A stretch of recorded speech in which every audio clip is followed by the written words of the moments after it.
तस्या संहिताया मध्ये केवल मुमुक्षुणाम अनादि अविद्या तत्कार्य निवृत्ति द्वारा विधेय कैवल्य फल सिद्धये ब्रह्मात्मक प्रतिपादन पराम कृष्णार्जुन संवाद रूपाम अद्वैतामृत वर्षिणीम गीतोपनिषन्नाम्नीम ब्रह्म विद्याम श्लोकानां सप्तशत्या अंतरे च नक्षत्रम मालाया चंद्रमंडलमिव स्थापयामास। कहते कह दिए थे प्रसिद्ध है तस्या एव संहिताया, वह जो सत साहित्री महाभारत नाम की जो संहिता है, विशेष ग्रंथ है, उसके मध्य में इस गीता उपनिषद नाम से जो सुप्रसिद्धा गीतोपनिषद नामनी ब्रह्म विद्या जो है स्थापयामा स्थापित कर दी। किसके बीच में पता? उसी के तस्या एव संहिताया, जो सत्य साहित्री संहिता बताया उसी के बीच में। किनके लिए किया है? केवल मुमुक्षुणाम, जिज्ञासुओं के लिए नहीं है। जिज्ञासु नाम नहीं बोल रहे, मुमुक्षुणाम तो जिज्ञासु ही नहीं है और अन्य भी अंक भी है ही नहीं अधिकार। मुमुक्षुणाम अनादि अविद्या तत्कार्य निवृत्ति द्वारा, अनादि अविद्या और उसके कार्य शोक मोह आदि की निवृत्ति के द्वारा विधेय कैवल्य रूपी फल सिद्धि के लिए जीव ब्रह्मात्म एकत्व रूपा प्रतिपादन पराम, ब्रह्मात्म एकत्व को विषय क्या है? जीव ब्रह्म एकत्व। इसी के प्रतिपादन पर को कृष्णार्जुन संवाद रूपा अद्वैतामृत वर्षिणी, अद्वैत को ही अद्वैत रूपी अमृत को वर्षाने वाली गीता नाम की उपनिषद ग्रंथ को ब्रह्म विद्या लोक श्लोकानाम सप्तशत्या 700 श्लोकों के माध्यम से अंतरेच उसी प्रकार है महाभारत में ये, जिस प्रकार से नक्षत्र मंडल के बीच में चंद्रमा दीप्यमान होता है, उसी प्रकार 1 लाख में से 1 लाख श्लोक हैं, मानो एक तरह से 700 घटा दो 1 लाख में से कितना हो जाएगा? 99,300 99,300 जो श्लोक है नक्षत्रों के बराबर है। उसमें जो 700 श्लोक है चंद्रमा के बराबर। ये नक्षत्र मालाया अंतरे, नक्षत्र माला जो बिखरा हुआ है पूरे आकाश मंडल में, उसका बीच में जिस प्रकार से पूर्णिमा की चंद्रमा दिखाई देती हो चंद्रमंडलम इव, उसी प्रकार से महाभारत का बीच में 99,300 श्लोकों का बीच में यह 700 श्लोक रूप चंद्रमा को स्थापित किया गया। चंद्रमा का दृष्टांत देने के है कि दिन की दोपहर के 12 बजे का ग्रीष्म ऋतु के सूर्य के समान है, ऐसा नहीं बोल रहे इस ग्रंथ को। नैदाग भानुरिव, वेदांत परिभाषा शिखामणि टीका के मंगलाचरण शुरू ही करते हैं नैदाग भानुरिव। वेदांत परिभाषा कैसा है? जैसे निदाख ग्रीष्म ऋतु के मध्याह्नकालीन 12 बजे के धूप के समान, सूर्य के धूप के समान। चिंता में टीका ही तरह कठिन है, जो पढ़ेगा दिमाग तो गर्म होना ही है। इस ग्रीष्मकालीन धूप में आते घूमेगा, दिमाग गर्म, शरीर गर्म, पूरा गर्म हो जाएगा कि नहीं हो जाएगा? वैसे ये गीता जो है आपको किसी भी प्रकार से जो है शारीरिक, मानसिक, भावनात्मक किसी प्रकार से भी कष्टदायक नहीं है, बल्कि आह्लाद प्रदायक, आनंद प्रदायक, प्रसन्नता का प्रदान करने वाला है। इसलिए इस गीता के लिए दृष्टांत देते गए चंद्रमंडलम इव स्थापयामास। तस्यास्तु अध्ययने तदर्थ ग्रहणे तत्श्रुतिजन्य ज्ञाने तत्फलवाप्तौ च अधिकारी। अब आता है इस गीता के श्रवण करने का अधिकारी कौन है? तस्यास्तु, वह यह इस प्रकार की जो विशिष्ट गीता नाम का है, इसके अध्ययन में माने केवल पाठ करने के लिए भी, तदर्थ ग्रहणे उसके अर्थ ग्रहण करने में, और उसके श्रवण से जन्य ज्ञान में, एवं तत्फल की प्राप्ति, ये सब 4 चीज ले लिए हैं। पाठ मात्र, अर्थ ज्ञान, तो श्रुतिजन्य जो विशिष्ट ज्ञान, और तत्फल रूपी मोक्ष प्राप्ति। इसमें कौन होता है अधिकारी? अधिकारी वह है जो सदसद्विवेकी अधर्म भीरुश्च, सबसे पहला है सद असत्य का विवेकी होना चाहिए, नित्यानित्य का विवेक वाला होना चाहिए, और साथ साथ अधर्म से भयभीत रहना चाहिए। अपने काया वाचा मनसा कोई भी अधर्म वृत्ति ना हो, इतने सावधान रहना पड़ेगा। डर रहेगा वो, एक भी यदि अधर्म हो जाए, एक भी वृत्ति गड़बड़ा जाए, मेरा अंतःकरण पुनः कलुषित हो जाएगा। जिस विशुद्धि के लिए अनेक जन्मों से लगा हूं, अब वह पुनः अशुद्ध न हो जाए। यह अत्यंत अपने हर वृत्ति के प्रति जागरूक रहना, चौकस रहना पड़ेगा। झटीली बोल देते हैं, झूठ बोल देते हैं, सोचते भी नहीं हम ये जो झूठ बोल रहे इससे भले तुम्हारा वर्तमान लाभ तो हो जाएगा, व्यावहारिक लाभ तुम उठा लोगे, लेकिन तुम्हारा अध्यात्म इतना बड़ा नुकसान हुआ, कल्पना भी नहीं कर सकते आप। याद भी सोचता नहीं,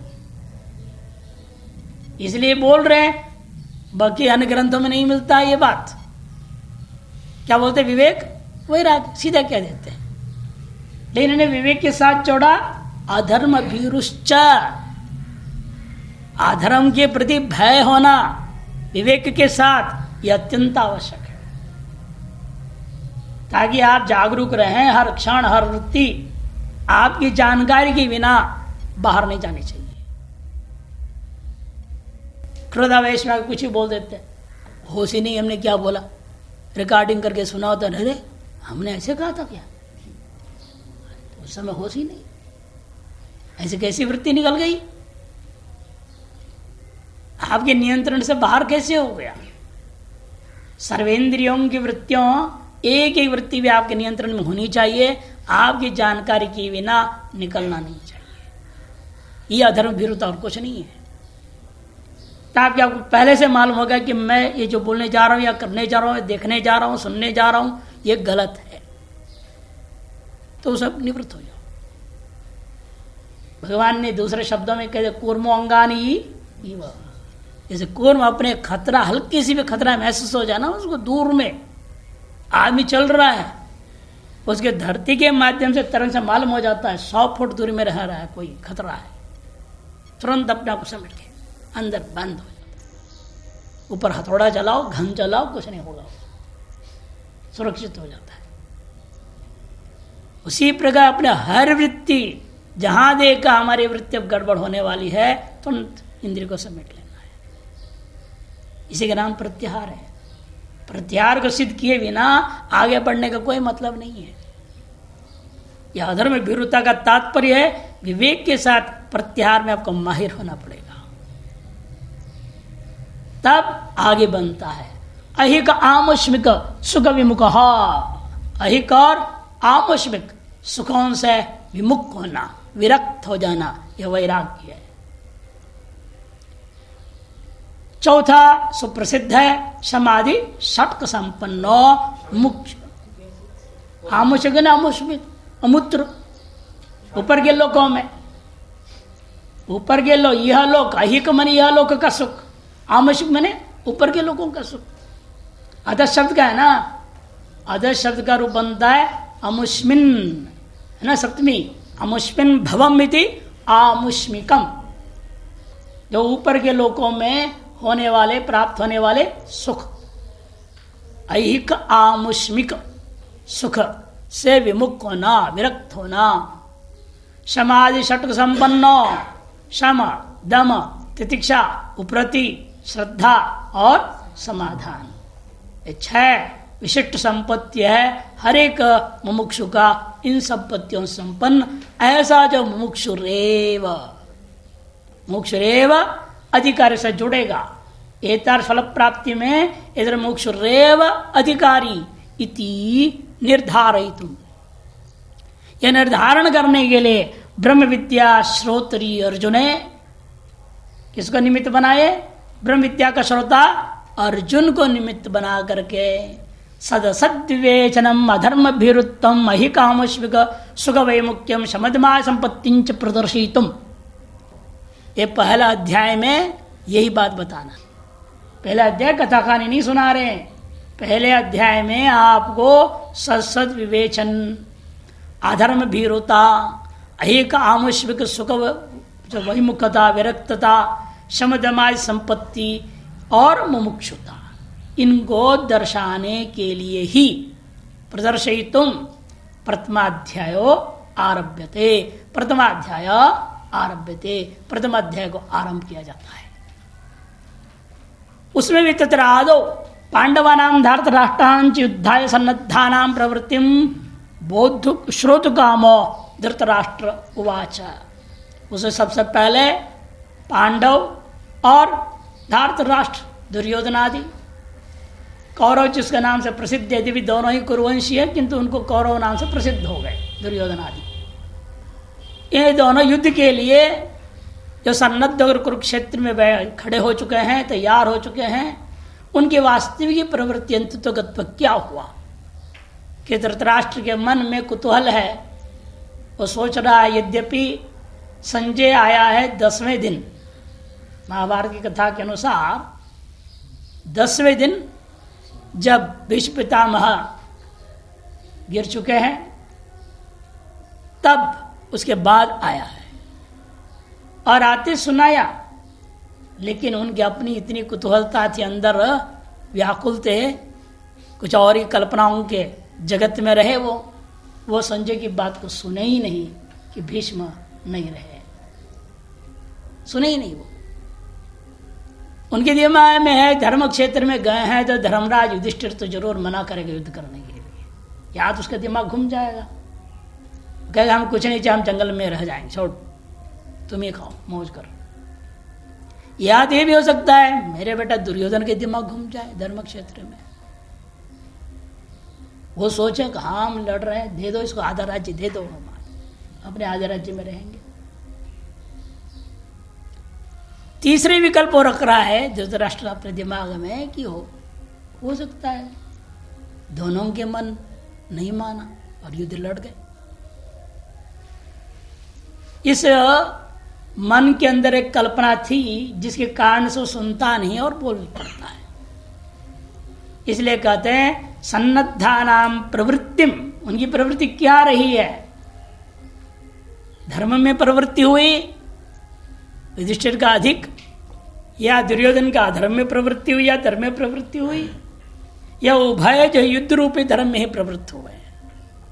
उस प्रवृत्ति को श्रवण करने की कामना से धृतराष्ट्रवाचो, धृतराष्ट्र कहता है। अब श्लोक आदियों में जाने से पहले जो आज आपको दिया गया है टिप्पणों को देखिए, शुरुआती टिप्पणी देखिए। प्रथमाध्याय का नाम है अधिकारी अध्याय, इस अध्याय का नाम पड़ता है अधिकारी अध्याय। और जानते हैं हम लोग सभी अच्छी तरह से कि 3 प्रकार के अधिकारी होते हैं। सामान्यतया हम लोग 3 कर देते हैं, मंद, मध्यम, उत्तम अधिकारी। मंद अधिकारी किसको माना जाए, मध्यम अधिकारी किसको और उत्तम अधिकारी किसको? और मंद को मध्यम होने के लिए, मध्यम को उत्तम को होने के लिए, उत्तम को विद्या पाने के लिए क्या करना पड़ेगा? उत्तरोत्तर अभिवृद्धि के लिए क्या करना है? उसके लिए देखिए यहां पर सबसे पहला मंद का लक्षण है कर्माभाव प्रयुक्त श्रवणाभावात भ्रमयुक्तो मंदाधिकारी। सम्यक निष्काम कर्मयोग न करने के कारण से शास्त्रों को विशेष तौर पर वेदांत को सुनने की इच्छा ही नहीं होती। सप्त ज्ञान भूमिकाओं में सबसे पहली भूमिका नाम है शुभेच्छा, वही जागृत नहीं हो रही है। कारण है निष्काम भाव से कर्म नहीं किया, कर्माभाव से प्रयुक्त श्रवणाभाव के कारण भ्रमयुक्त है, वह मंदाधिकारी है। उसके लिए ही शास्त्रकारों ने निष्काम कर्मयोग का विधान किया। इसका 18वां अध्याय उपसंहार अध्याय, यह अधिकारी अध्याय अंत वाला उपसंहार अध्याय 18वां 5वें श्लोक में के यज्ञ दान तप कर्म न त्याज्यम कार्यमेव तत्।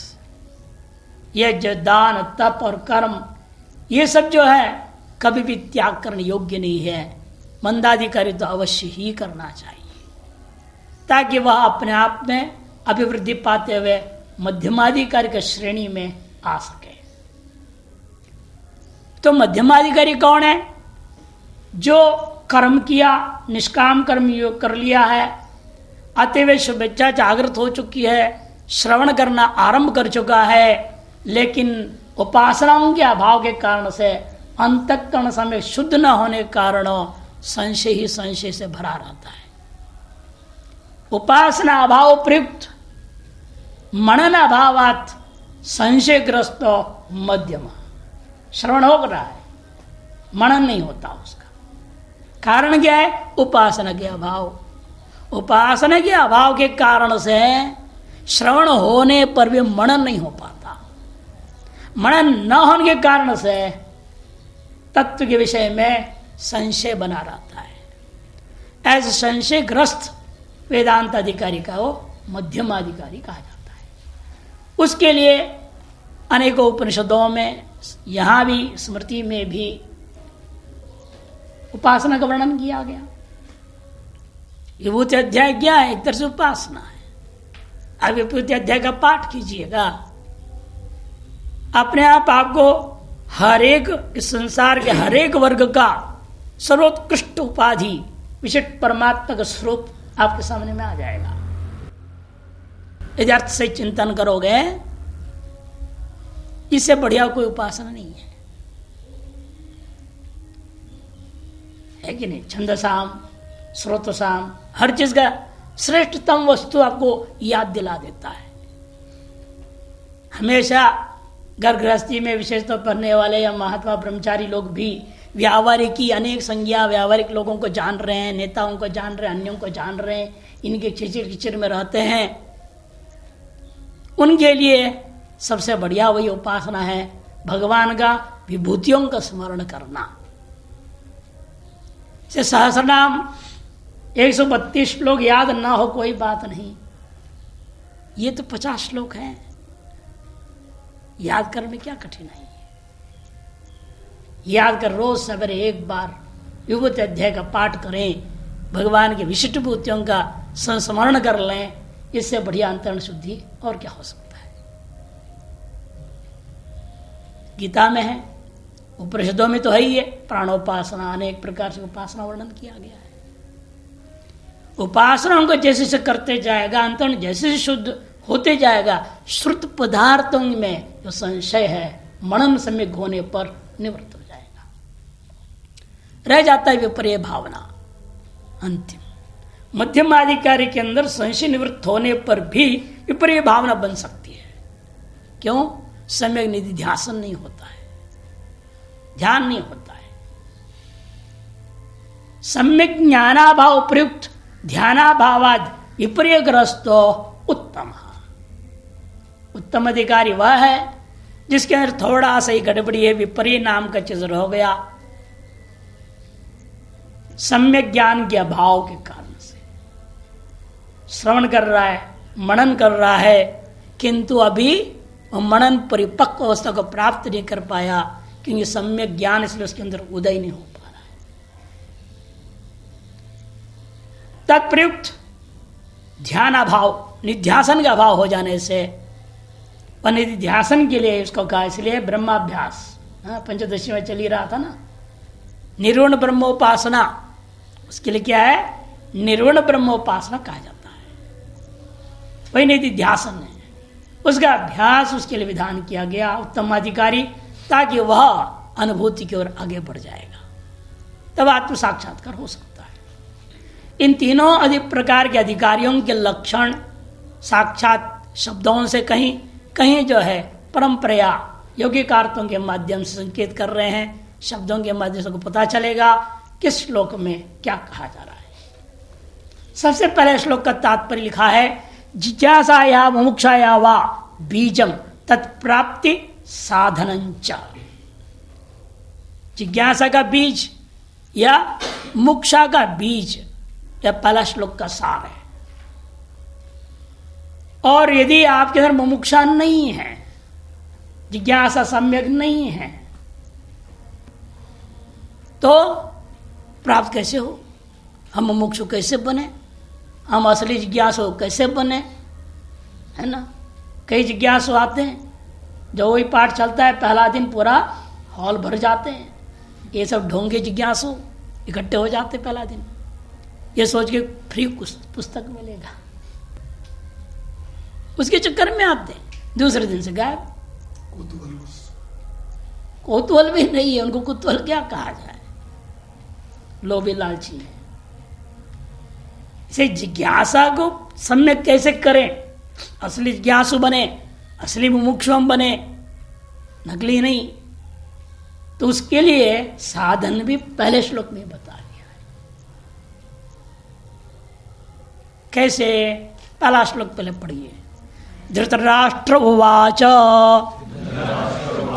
धर्मक्षेत्रे कुरुक्षेत्रे समवेतायुत्सवः मामकाः पाण्डवाश्चैव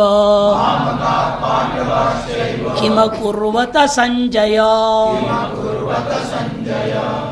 धृतराष्ट्र उवाच धर्मक्षेत्रे कुरुक्षेत्रे समवेतायुत्सवः मामकाः पाण्डवाश्चैव किमकुर्वत संजय।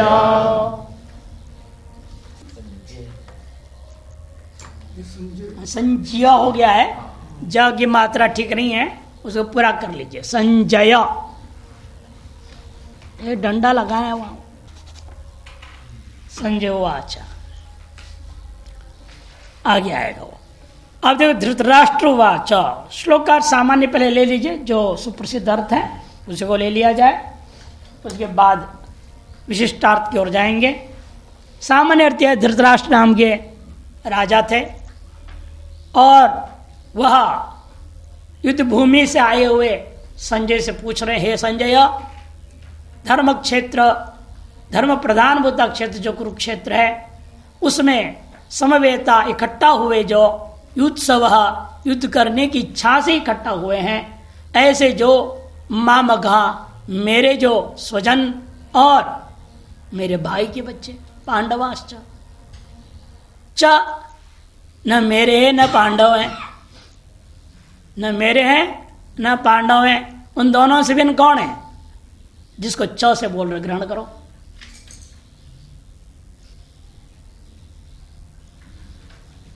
मेरे कोटि में भी नहीं आते, पांडव कोटि में भी नहीं आते, ऐसे जो उनको ग्रहण करने के लिए च कह रहा है। नहीं, आचार्य तो मेरे ही है।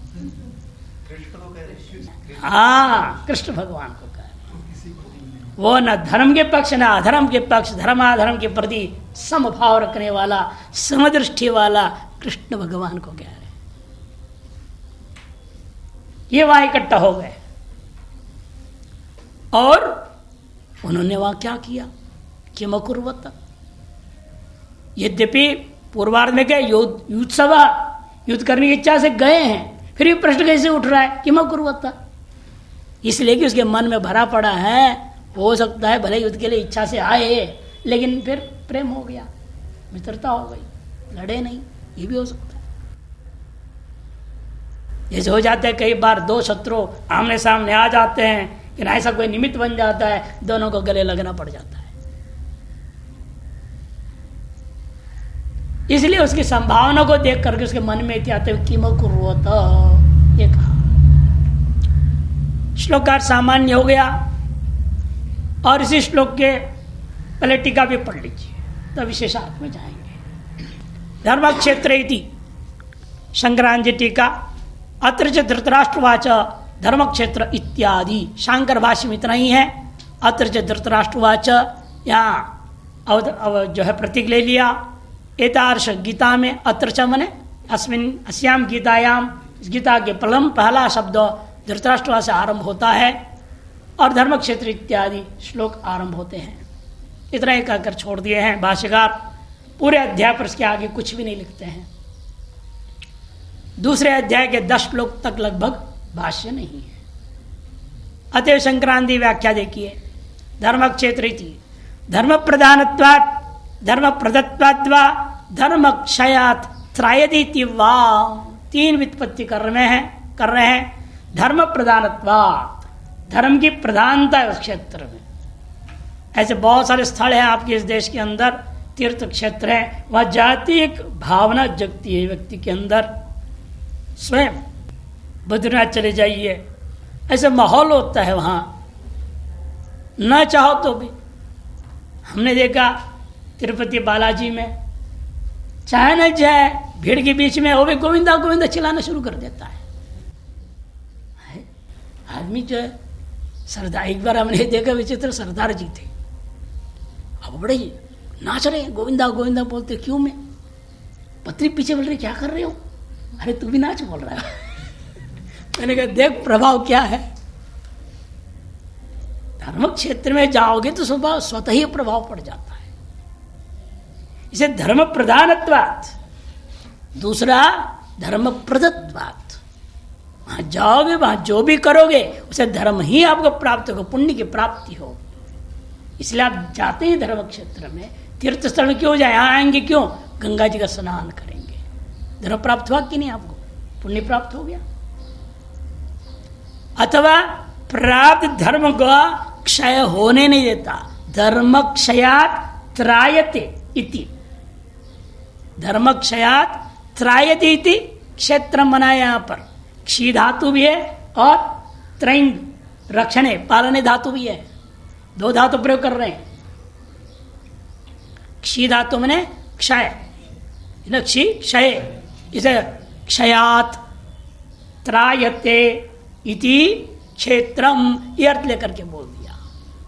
इति वा तीन व्युत्पत्ति है। धर्म प्रधान क्षेत्र, धर्म प्रदायक क्षेत्र है, अथवा धर्म क्षय से बचाने वाला दिव्य क्षेत्र है।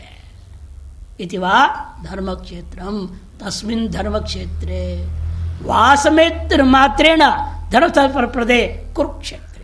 वह वास मात्र से ही धर्म और उसका फल प्रदान करने वाला ऐसा दिव्य क्षेत्र, उसका नाम है कुरुक्षेत्र। नाम से मतलब है अभी युत्सवो युद्धम चिकीर्षवो अतएव समवेता, युद्ध करने की इच्छा से वह इकट्ठा हुआ, इसलिए ही वे लोग समवायम प्राप्त सन्नद्धा इत्यर्थः।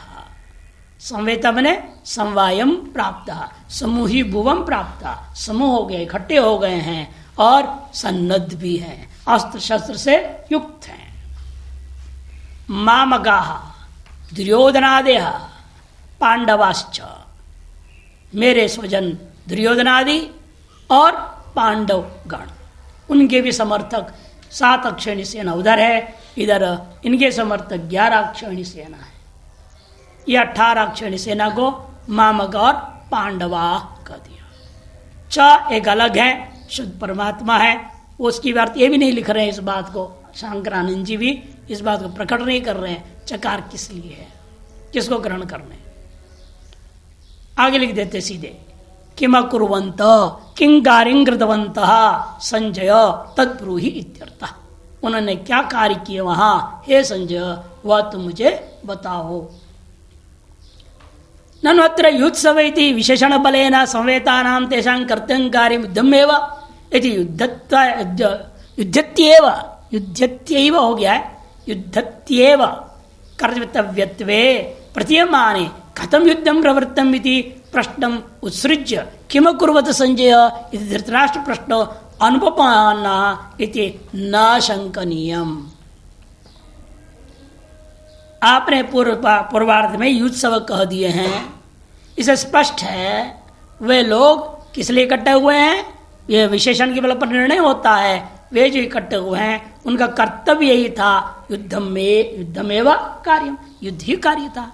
इति युद्धत्येव, निश्चित रूप युद्ध किए ही होंगे। कर्तव्यत्वे युद्धत्येव कर्तव्य, युद्धत्येव कर्तव्यत्वे प्रतीयमाने, यह उनका कर्तव्य जब प्रतीत हो रहा है। कथम युद्धम प्रवृत्तम, वो क्या किम कुर्वत, ऐसा न करके प्रश्न क्या होना चाहिए था, कथम युद्धम प्रवृत्तम, ये होना चाहिए। युद्ध कैसे प्रवृत्त हुआ, कौन पहला किसको कैसे मारा, क्या शुरू हुआ, कैसे खेल चला, वो बताना चाहिए था। कथम प्रवृत्तम, कथम युद्धम प्रवृत्तम, ये प्रश्न होना चाहिए, किम कुरुत नहीं होना चाहिए। यदि प्रश्न उत्सृज्य, या ऐसा प्रश्न को त्याग करके किम कुर्वत संजय, ऐसा जो धृतराष्ट्र का प्रश्न है ये अनुपपन्न है, इति न शंकनीयम, ऐसी शंका न करें। क्यों? अब बताएंगे धृतराष्ट्र के मन में क्या संभावना थी ऐसे बोलने के पीछे। धर्म क्षेत्र इति उक्तत्वात्, आरंभ हो रहा है धर्म क्षेत्र। पूरे गीता में धर्म ही और कुछ नहीं है। पहला श्लोक का पहला शब्द है ध, अंतिम श्लोक का अंतिम शब्द क्या है? ध्रुवान नीतिर मतिर म, धर्म आदरंत्य ना सहेगा। धर से शुरू हुआ, म में समाप्त हुआ, मैंने पूरे ग्रंथ में धर्म के सिवाय कुछ नहीं है। अब कौन कैसे उसे ग्रहण करेगा यह अलग बात है। इसलिए कहते हैं या धर्म प्रधानत्वा धर्म क्षेत्र इत्युक्तत्वात् तत्क्षेत्र महिम्ना, उस स्थान की महिमा से, क्षेत्र की महिमा से स्वयमेव धर्म परो भूत्वा, हो सकता है मेरा बेटा दुर्योधन स्वयं उसके पुण्य जागृत हो गया, धर्म परायण हो गया, धर्म परक हो गया। भूता दुर्योधन तत्पित्र्यम धर्म्यम अर्धराज्यम तेषाम दत्तवान वा, अपने ही चाचा के जो लड़के हैं, जो पितृ माने चाचा के बच्चे, कौन? पांडवादि, उनको आधा संपत्ति आधा राज्य दे दें। अर्धराज्यम तेषाम दत्तवान वा, उनको दे दिया होगा क्या? उत तस्यैव महिम्ना, उसी धर्म क्षेत्र के महिमा से प्रवृत्ति धर्म, स्वयं धर्म स्वरूप धर्मराज है युधिष्ठिर, धर्मपुत्र, धर्म के पुत्र है युधिष्ठिर, हो सकता है स्वजन वधो नरकाय इति नरक भयाद युद्धाद उपरतो वा, स्वजनों का वध होगा, इसे हमें नरक ही मिलेगा, इसे नरक का भय से वह स्वयं युद्ध से उपराम हो गया, ये भी हो सकता है। अथवा तीसरा, सर्वे युद्धमेव कृतवंतो वा, या सब के सब युद्ध ही कर बैठे, किसी दिमाग में कोई असर ही नहीं पड़ा धर्म क्षेत्र का। एकमात्र अर्जुन पर थोड़ा असर करेगा अभी, और किसी के दिमाग में असर नहीं हो रहा है। धृतराष्ट्र अपनी तरफ से मन में सब चीज रखते हुए यत् तत्र प्रवृत्तम तद्वद, इसे वास्तव में क्या घटी वहां पर घटना, उस बात को स्पष्ट मुझे बताओ। इति उपपन्न तरह प्रश्न, इसलिए उसका किमकुरुत प्रश्न उचित है, कथम युद्धम करो, जो प्रश्न उचित नहीं था। अगले अवतरण का पक्ष तृतीय सिद्ध थी संजय वाच, से तीसरा पक्ष यहाँ पर सिद्ध हुआ है, और इस बात को संजय उद्घोषणा कर देता है, युद्ध ही हुआ है। अब आइए आध्यात्मिक दृष्टिकोण से, अधिकारी अध्याय के दृष्टिकोण से, अधिकारी कौन होता है? जीवात्मा। कौन सा जीवात्मा अधिकारी होता है? बद्ध जीवात्मा, मुक्त नहीं ना। मुक्त जीवात्मा जो जीवन मुक्त है वो अधिकारी तो खत्म हो गया उसका, वो अधिकारी नहीं रह जाएगा, वो तो मुक्त हो गया, ब्रह्मी हो गया। से बद्ध जीवात्मा ही अधिकारी होता है। और बद्ध जीवात्मा किसको कहते हैं आप? जो अहंकार से युक्त है, अहंकार मूढ़ात्मा कर्ता, कर्तृत्व भोक्तृत्व के बिना बद्ध जीवात्मा नहीं हो सकता।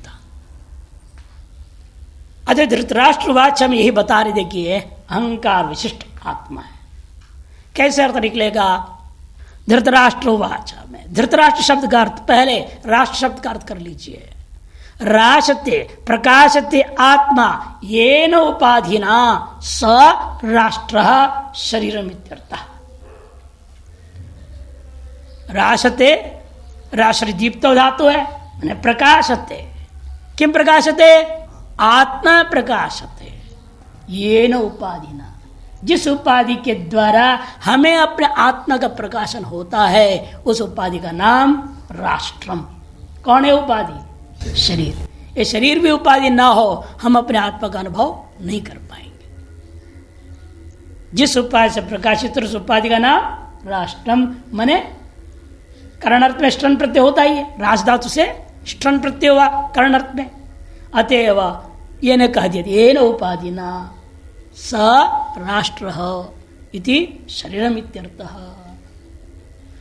धृतम राष्ट्रम मने इदम शरीरम अहंतया ममतया च येन स धृतराष्ट्र तामस अहंकार विशिष्टो जीवः। तामस अहंकार है, जो राजस अहंकार है दुर्योधन आदि है। सात्विक अहंकार जिज्ञासु मुमुक्षु होता है।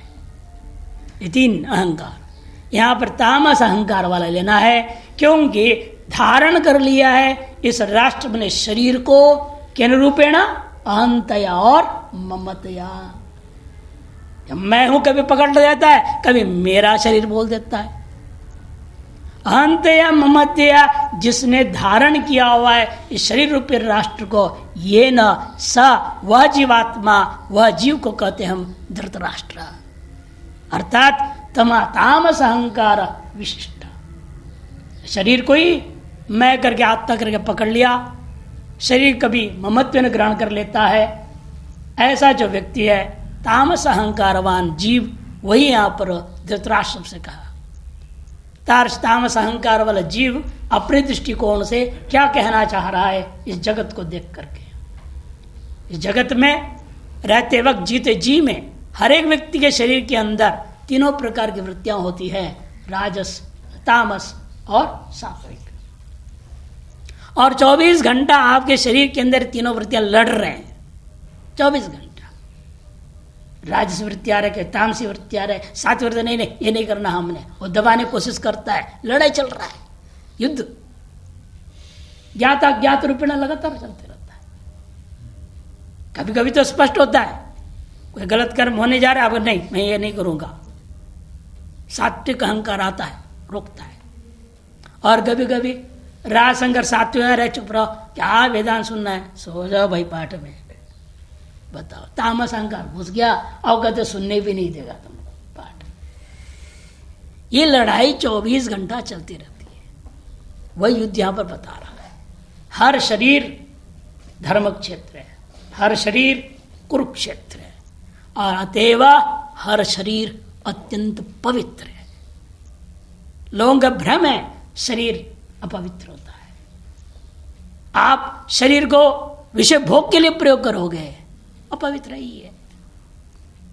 यदि ये शरीर अपने आध्यात्मिक यात्रा के लिए प्रयोग करोगे, ये सब बढ़िया मंदिर नहीं है। सत्य साई बाबा जी ने एक शुरू में एक छोटी सी पुस्तिका लिखे थे, हम लोग बचपन में पढ़े थे, उसको दिए थे उन्होंने हमको, द 3 टेम्पल्स ऑफ गॉड। शरीर को क्या बोला उन्होंने? 3 टेम्पल्स ऑफ गॉड। ये भगवान के 3 मंदिर है, स्थूल शरीर, सूक्ष्म शरीर और कारण शरीर। ये तीनों उस भगवान के मंदिर है। और कारण शरीर गर्भगृह है, सूक्ष्म शरीर परिक्रमा, इसलिए जो जन्म जन्मांतर घूमते रहता हूं मैं। और बाह्य काय जो मंदिर का होता है, स्थूल शरीर है। किस सुंदर दृष्टिकोण उन्होंने दिया। जब आप इस शरीर को अपने आध्यात्मिक यात्रा के लिए प्रयोग करते तो, नहीं तो इससे बड़ा स्मशान नहीं, इससे बड़ा नरक नहीं। ऐसे दिव्य शरीर के बारे में कहते हैं। शेष कर देखते हैं।